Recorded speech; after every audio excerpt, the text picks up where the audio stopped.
નમસ્કાર દર્શક મિત્રો, જનરપન ન્યૂઝમાં આપનું સ્વાગત છે। હું છું આપણો મિત્ર કંચન પરમાર। આવો સાંભળીએ આજના મુખ્ય સમાચાર।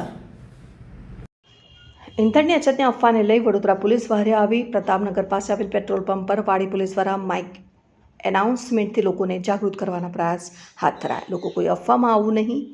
એસએપી ડિવિઝનની નાગરિકોને અપીલ, કોઈ પણ અફવામાં આવવું નહીં। સંગ્રહખોરી સામે પોલીસની બાજ નજર, જો આવું કોઈ કરશે તો તેની સામે કાયદેસરની કાર્યવાહી કરવામાં આવશે। આથી વડોદરા શહેર પોલીસ દ્વારા તમામ વાહન ચાલકોને અપીલ કરવામાં આવે છે કે હાલમાં પેટ્રોલ ડીઝલની અછતના સોશિયલ મીડિયા ઉપર જે મેસેજ વાયરલ કરવામાં આવેલ છે તે તદ્દન ખોટા છે। આવી અફવાઓથી દૂર રહેવું। સરકારશ્રી પાસે પેટ્રોલ ડીઝલનો જથ્થો પૂરતા પ્રમાણમાં છે।